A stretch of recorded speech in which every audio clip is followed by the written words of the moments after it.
Hello everyone, this is Chandan Yadav. Welcome back to our channel Investing Gold. आज के इस video में हम लोग बात करने वाले हैं बहुत ही रेयर और बहुत ही प्रीशियस मेटल के बारे में, जो कि है गोल्ड। आज के टाइम में गोल्ड चारों तरफ छाया हुआ है। सारे पिछले 2 सालों का अगर बात करें तो कम पिछले 2 सालों में गोल्ड लगभग 100% से भी ज्यादा का रिटर्न दे चुका है। अगर 2022-23 के आसपास हम बात करें तो ये लगभग प्राइस चल रहा था 50 या 55 हजार के समथिंग। ठीक है। और 50 हजार से 55 हजार के समथिंग 22 और 23 के लगभग चल रहा था। और अभी 2025 में इसका प्राइस कहाँ चला गया है? 1,30,000 10 ग्राम के लिए। 10 ग्राम का वैल्यू 1,30,000। तो इससे आइडिया लगा सकते हैं गोल्ड का वैल्यू कितना ज्यादा बढ़ा हुआ है। तो यही एक रीजन है कि चारों तरफ गोल्ड के बारे में बातें हो रही है। गोल्ड थमने का नाम नहीं ले रहा है कोई। बहुत सारे रिसर्च एनालिस्ट बोल रहे हैं, बहुत सारे न्यूज एंकर्स बोल रहे हैं कि ये 2026 तक गोल्ड 2 लाख को पार कर जाएगा। तो ऐसे बहुत सारे रीजन, ऐसा क्या क्या रीजन हो सकते हैं जिसकी वजह से गोल्ड का प्राइस लगातार बढ़े जा रहा है? क्या ये एक बबल क्रिएट हो रहा है? इसके बारे में हम लोग इस वीडियो में बात करेंगे। तो चलिए शुरू करते हैं।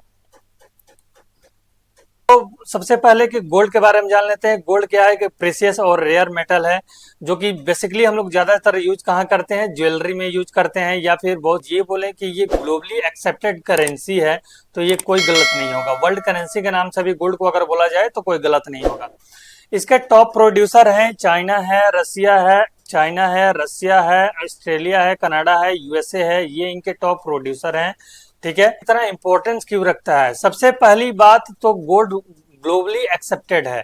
अगर सपोज करिए आप किसी अदर कंट्री में जाते हैं, वहां पे अगर आपके पास आईएनआर है तो हो सकता है वो लोग आईएनआर एक्सेप्ट ना करें। क्योंकि जब भी आप कोई भी वस्तु खरीदने के लिए जाएंगे तो वो बोलेंगे कि आप वहां का जो करेंसी चल रहा है वो ला कर दीजिए। तो आपके पास अगर करेंसी कन्वर्ट नहीं कराए हैं तो आपको आईएनआर देने में दिक्कत होगा, वो एक्सेप्टेबल नहीं होगा।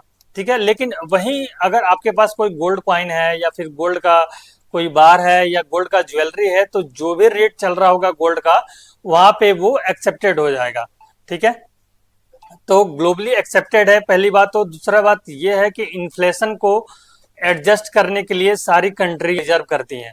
ठीक है। इसको एक तरह से सेफ हेवन बताया गया है, सेफ हेवन इन्वेस्टमेंट बताया गया है। यानी कि हो ये देखा गया है कि जब भी मार्केट क्रैश की ओर जाता है तो प्राइस, गोल्ड का प्राइस मूव करता है। ठीक है। में यूज होता है। ये कल्चरल यूज में क्या है? इसका कल्चरल में यूज होता है, जैसे हम वेडिंग होता है, वेडिंग में खास करके इंडिया में, वेडिंग इंडिया या चाइना में खास करके वेडिंग पर्पस के लिए गोल्ड यूज होना ही है।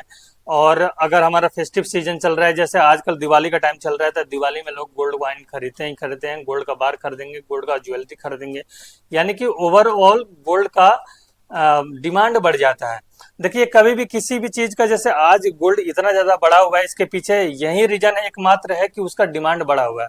अब डिमांड बढ़ने के पीछे बहुत सारे रीजन हो सकते हैं, उसके बारे में हम लोग बात करें। गोल्ड का रिजर्व है 8,133 टन। गोल्ड का रिजर्व है यूएसए में। जर्मनी में है 3,352 टन के आसपास। इटली में है 2,452 टन। फ्रांस में है 2,436 टन। रसिया में है 2,350 टन। चाइना में है 2,240 टन। लेकिन वहीं इंडिया के पास बहुत कम है, 812 टन। तो अगर इस हिसाब से देखा जाए तो इंडिया काफी पीछे चल रहा है गोल्ड रिजर्व के मामले में। अब हम देख लेते हैं कुछ फैक्टर्स जिनके वजह से गोल्ड का प्राइस बढ़ता है या फिर घटता है। तो सबसे पहले है इंटरेस्ट रेट। देखिए, बेसिक चीज तो ये है कि डिमांड जब भी बढ़ेगा गोल्ड का प्राइस बढ़ेगा। गोल्ड के लिए जब डिमांड जब भी बढ़ता है, किसी भी वस्तु के लिए डिमांड बढ़ता है, तो उसका प्राइस बढ़ना ही बढ़ना है। तो सबसे पहला क्या पाला है हमारा? Interest rate. तो जब भी इंटरेस्ट रेट कम होगा, इंटरेस्ट रेट कम होने का मतलब ये है कि जब इन्फ्लेशन बढ़ता है तो इन्फ्लेशन को कंट्रोल करने के लिए जो सेंट्रल बैंक्स है, जो आरबीआई है, वो क्या कर दिया? कम इंटरेस्ट पे इंटरेस्ट रेट कम करके लोगों को लेंडिंग करती है, यानी कि लोगों को लोन बांटती है। तो जैसे कम इंटरेस्ट पे लोन मिलने लगता है तो लोगों तक मनी सप्लाई बढ़ने लगता है। तो मनी सप्लाई लोगों के पास बढ़ने का मतलब कि परचेजिंग पावर बढ़ने लगता है। तो यानी कि वो ज्यादा परचेज कर पाएंगे। तो ओवरऑल अगर यहाँ से हम समझा जाए तो परचेजिंग पावर जैसे इंक्रीज होगा तो लोग गोल्ड में भी इन्वेस्ट कर सकते हैं। तो ओवरऑल गोल्ड का प्राइस बढ़ना होता है। अब सेकेंड पॉइंट क्या है, यूएस डॉलर। यूएस डॉलर का वैल्यू जब भी बढ़ेगा तो गोल्ड का प्राइस गिरेगा, ये अपोजिट चलता है। यूएस डॉलर का वैल्यू अगर बढ़ता है तो प्राइस गोल्ड का गिरेगा। और वहीं अगर इन्फ्लेशन बढ़ता है डॉलर में भी अगर इन्फ्लेशन बढ़ेगा, यानी कि अमेरिका का डॉलर भी इन्फ्लेशन होगा, इन्फ्लेटेड होगा, तो गोल्ड का प्राइस बढ़ जाएगा। जैसे अभी भी वो रीजन चल रहा है कि डॉलर का वैल्यू कम हो रहा है, इसके वजह से ये भी एक रीजन है कि अभी गोल्ड का वैल्यू बढ़ रहा है।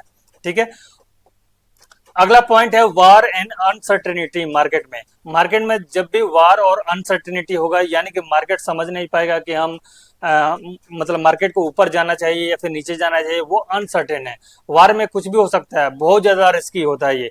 कोई भी अगर वार चलता रहा ऐसा ही, तो ऐसा ना हो कि पूरा विश्व युद्ध हो जाए, पूरी कंट्री, पूरा कंटिनेंट में युद्ध छिड़ जाए।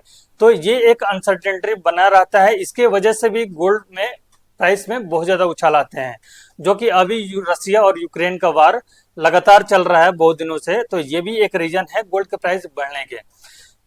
अगला है हमारा सेंट्रल बैंक बाइंग। जब भी सेंट्रल बैंक अपना होल्डिंग बढ़ाती है या फिर रिजर्व बढ़ाती है गोल्ड का, तो ये भी एक रीजन हो सकता है कि गोल्ड के प्राइस में बहुत ज्यादा उछाल आ जाए।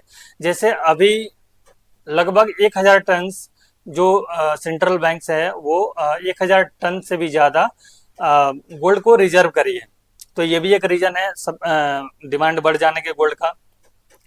अगला है ज्वेलरी और फेस्टिव सीजन। ज्वेलरी में जब भी डिमांड आएगा ज्वेलरी बाई करने में, अब इंडिया और चाइना एक ऐसा देश है कि इनके वेडिंग में ज्वेलरी आना ही आना है, यानी कि गोल्ड का डिमांड बढ़ना ही बढ़ना था। जब भी फेस्टिव सीजन चलता है, जैसे दिवाली, आजकल का टाइम दिवाली का चल रहा था, दिवाली में लोग गोल्ड कॉइन्स या गोल्ड में इन्वेस्टमेंट या फिजिकल गोल्ड या गोल्ड के एटीएफ, ये सारी चीजें हैं, उसमें वो लोग बाई करेंगे।